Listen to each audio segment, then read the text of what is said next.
everybody. How's it going? Hopefully you're doing well. Today's mindful message is the top 20 reasons why people remember you or your name.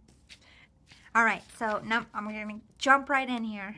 Number 1, you help them with a task or carrying something in their house, or you help them fix something, like a neighbor who comes to your door and be like, hey, do you have a cup of sugar? Like, oh, hey, there's that person that gave me the cup of sugar. Or, oh, hey, I had a flat tire that day and that person gave me a ride to work.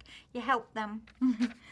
You made them laugh, or you're just always a happy person. People remember that.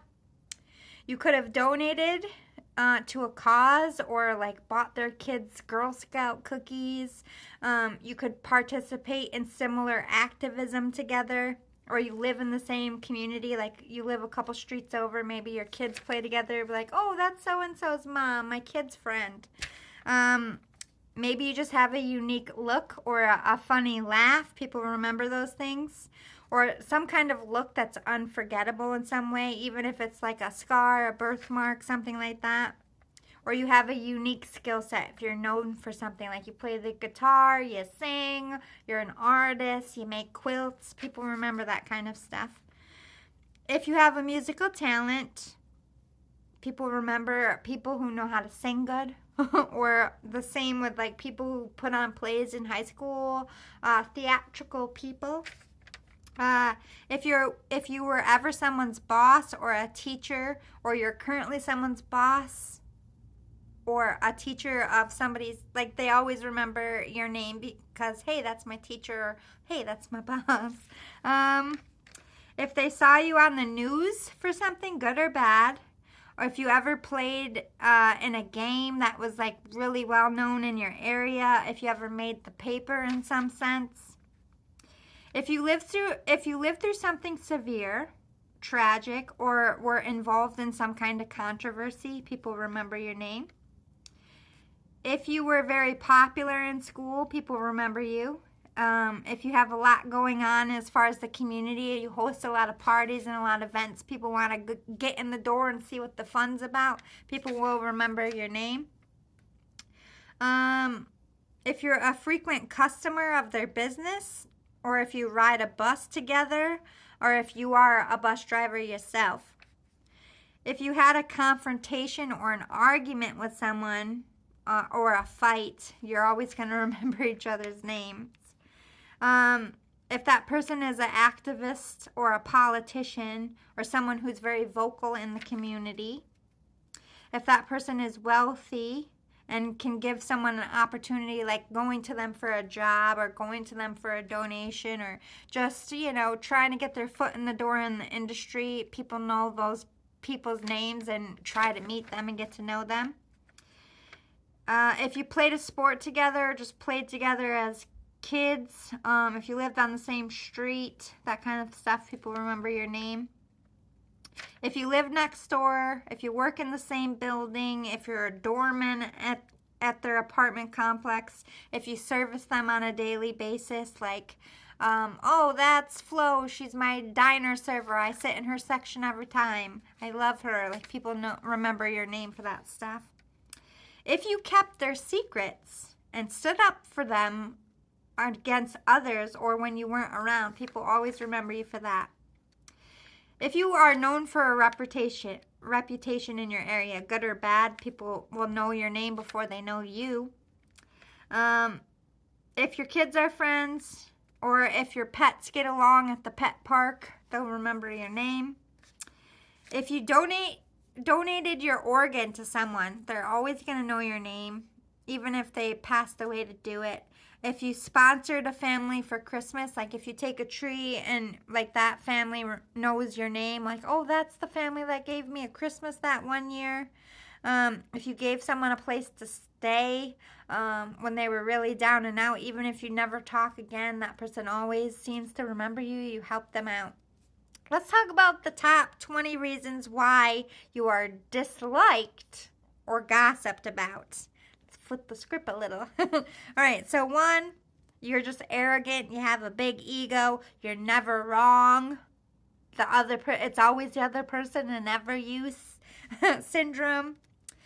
Chronic victim mode. a wolf crier, like always making things more dramatic or lying about stuff or just over dramatic in general. If you are involved in a court case, a community drama, or a crime.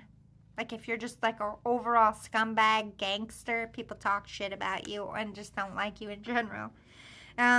If you are arrested, convicted, a felon, or have a dangerous reputation, it's kind of the same thing. If you're pushy, bossy, or a bully or overbearing, just annoying to have around, people don't like you. If you're narcissistic, greedy, and selfish, I put this right up with like money hungry, jealous person. If you're envious, you just have a lot of hang-ups. If you're someone, if someone picked that person, like if you and another person were like up to be picked for a teammate and that person picked that other person over you, you automatically don't like that person naturally. But maybe not for a sport. Maybe like a love situation. It has to be something with the heart space.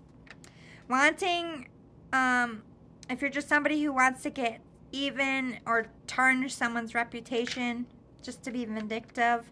If someone hurt someone or betrayed someone, always wanting other people to pick sides. They find that annoying.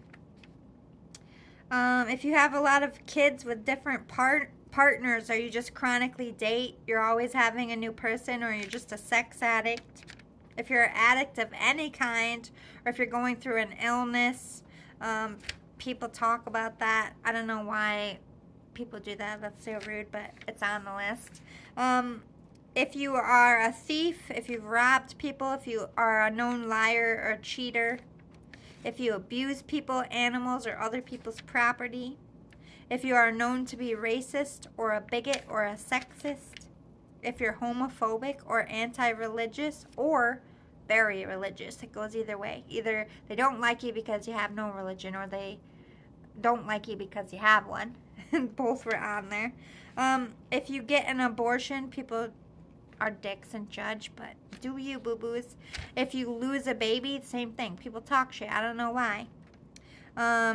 If they see you smoking or drinking while you're pregnant, everybody talks shit about that. As they should. You're abusing a small child. If you drive drunk or drove drunk and hurt someone. If you are a sexual predator, creepy, a stalker, or don't respect personal boundaries. Like the same, it's right up there with people that have to be this close to talk to you. People genuinely don't like people like that. If you tell other people everyone's business and then act innocent when those two people fight about the gossip. So basically, if you're a shit stirrer and you just, are the kind of person that goes into a party and knows beef on two people and says, hey, so-and-so told me this, and hey, so-and-so told me this, when neither of them did it, just to cause a fight. Like, nobody likes those people. Nobody wants those people around. Anyway, those were just the top 20. A little fun. I hope you liked it. I'll see you all again tomorrow. I am going to do my walk, eat my dinner, and go to bed. We'll see you all again soon. Toodles. Love you.